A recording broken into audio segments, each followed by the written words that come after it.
Yeah, we a couple things. I think there's some things we did really, really well, things we did bad, things we got to learn from. Where we really got in trouble is they went up tempo on us and started going a bunch of empty, and we didn't handle it well. Panicked.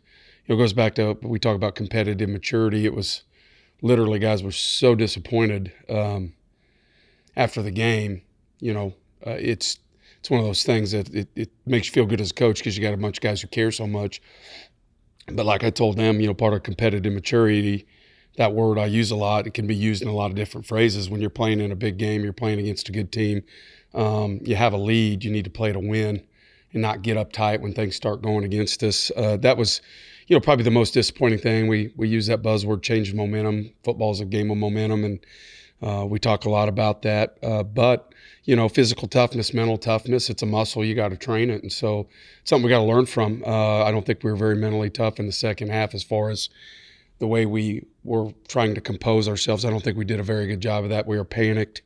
We had guys not getting the calls, coverages properly, and we cut a bunch of people loose. And then, offensively, you could probably say the same thing, pressing a little bit too much. And when you turn the ball over 3 times, you got a -3 turnover ratio against a good team like that. And they're a good team. They've got a storied tradition. Their kids know how to win.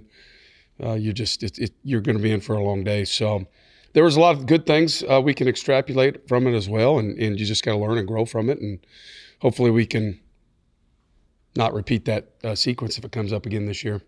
You said post-game, and you just mentioned it, of how the players were disappointed after the loss, and you said thank you. And like you said, that shows that they care. That seems to be an improvement over last season, maybe.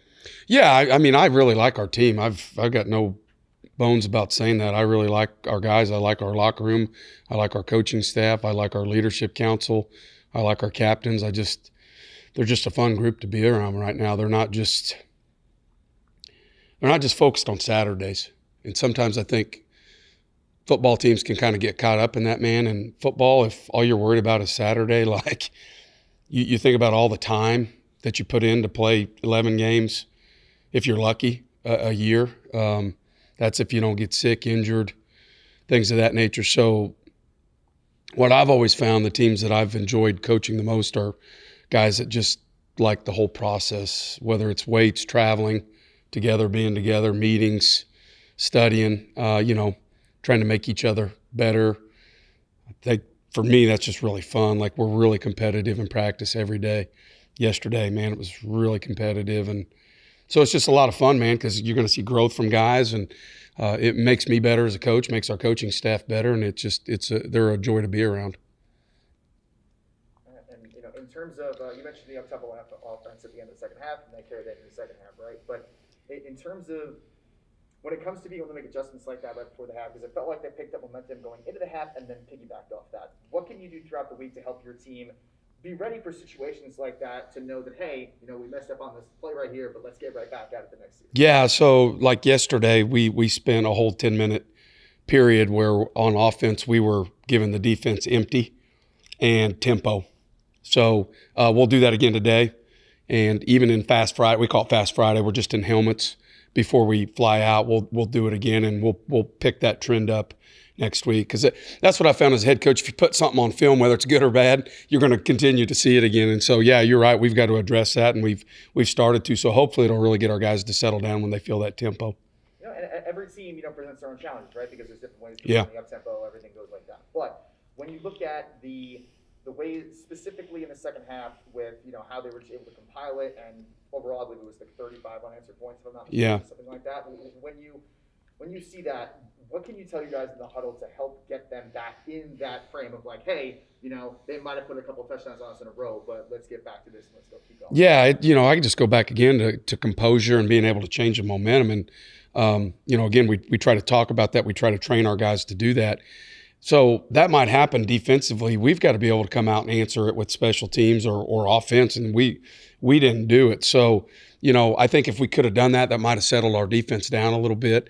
You're right. The most disappointing thing was, we feel like we made 2 really good plays right before halftime to keep them in bounds, or they could have tied it up at halftime. So, you kind of thought, okay, we can use that. We talked about that at halftime. We got the ball back. We had a chance to go score. We didn't. We did flip the field, but they went, 80 yards and went down and scored. And so that really kind of sealed our fate, and our guys just really had a hard time recovering from that. So, again, it's something you got to learn from, try to train the best that you can, and, learn from it. All right, and then to kind of flip the page a little bit for Eastern Kentucky, obviously it would have been amazing to get a win at home against a good team to keep rolling with the win streak. But what can you guys do against Eastern Kentucky to get back out there and potentially start a new streak? Yeah, it's. I think if you look at Eastern Kentucky, there's a couple things that really stand out. I think defensively, they're very athletic.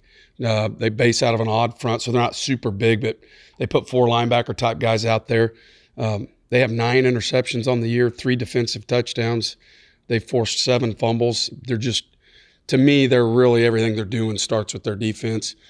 Go to their offense. Their quarterback is dynamic, dual threat guy, run pass. He probably makes more runs, in my opinion, when it's not a called run, when he feels the pocket break down. If somebody loses contain, he's out. A couple dynamic receivers and tight ends, just very efficient, thorough on offense. And then special teams, they play great special teams. So overall, it's going to be one of the better teams we've played, just like Central Arc this year. They're very well coached. Their guys do a great job of leveraging the football. They tackle really well in space. For us, it's got to be, we've been talking all week, we're playing really good special teams. We're going to need that again Saturday. We've got to win the turnover margin. And then defensively, we're going to see some of what we saw Saturday, and we just, point blank, we got to handle it better. Yeah, and then a final thing for me. In terms of, you mentioned turnovers being a bit of an issue in this past game. How important, ball security is important in every game, right? But how important is it specifically against Eastern Kentucky on the road, knowing that it's going to be difficult to get a win at their place? Yeah, it's huge. It's a premium. Again, we do ball security twice a week. We're going to do it 3 times a week. We've talked to our guys about how they try to strip the ball. They're great at it. We're doing some different things with the way we're finishing runs this week and how we're going down with the football a little bit, try to be a little bit more protective.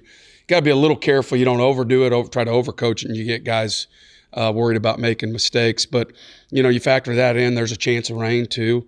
I think it's only going to be high 72 at kickoff, too. So we're excited to be in some cool, Midwest weather. But, yeah, it's going to be a tough challenge, but our guys are excited for it.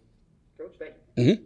You mentioned the team flying out to go to Kentucky. So what is that whole game day experience going to be like for the guys? Yeah, it's awesome. So we'll practice here Friday morning, and then I think load the plane around noon, fly into Lexington, I think, and then just get off, go over to our hotel, do some meetings, get ready to go, get up in the morning and do a little bit of a walkthrough. And I think it's 6 o'clock kick. So anytime you're taking student athletes, coaches to a new venue, man, it's exciting. It's something you always want your kids to try to experience, something new.